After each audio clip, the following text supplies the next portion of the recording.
All right, try number 2 on the count of 3, 2, 1.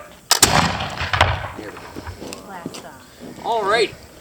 So before I let you go, I do have 2 more weapons. The first one is le castet, or as you probably know it, is the hatchet or the tomahawk. Now, what's really cool about these is, unlike a sword, let's say, you can use this as a multi-tool on the frontier. You can use this as a hammer. You can use le castet to chop wood. But most importantly, if you're in a real pickle, you will never throw this thing, because if you do, you will hit your enemy with the handle.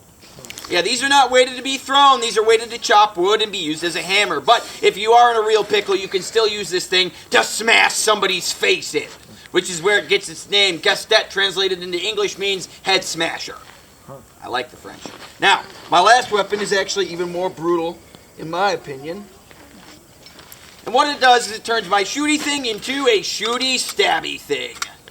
This is a triangular socket bayonet. And what's really nasty is the fact that, yes, it is triangular, but they're not making these triangular just to give people triangular wounds. That's more of a side bonus. The real reason they're making these triangular is actually due to steel quality. Steel quality in the 18th century isn't as good as it is today, so they had to pick a shape that was less likely to bend or break in combat. A shape with structural integrity. And that's why they picked the triangle. But the side bonus is, yes, you will give people triangular wounds with this thing. And even today, in 2025, I've been told by modern medical professionals that it is still difficult to seal triangular wounds. Let alone in the 18th century, you're probably just going to bleed out. And if you don't bleed out from the shape of the wound, does this blade look overly clean to anyone here?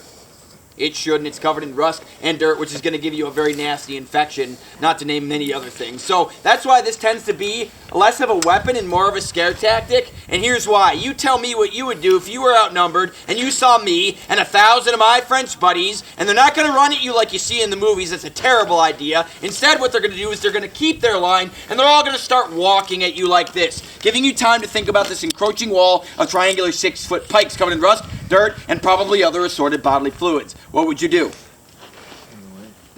I'm hearing all the right answers right now.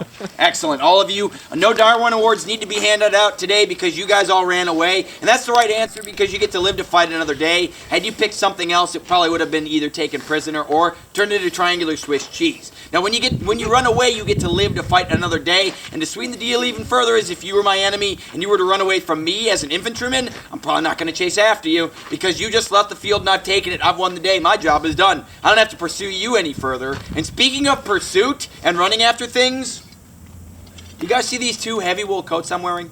Yo. Yeah, my mobility isn't great. So do you think I want to run after anything? No. No, not to mention that most of this stuff is taking place in months like June, July, and August. And I can tell you during those months, this uniform really seals in the flavor. And with that lovely note, I have my demonstration. So if you have any questions, feel free to come up and ask myself. I think I'm the only one wearing a silly hat right now. So, yep. All right, thank you. Although I'll tell you the purpose of this hat is to make you look good. And that's serious, so that's it. It's just a fashion item. It doesn't actually do anything practical for you. Fun fact. Cool. Nice. Kind of like the Ugg boot. It doesn't keep your feet dry, but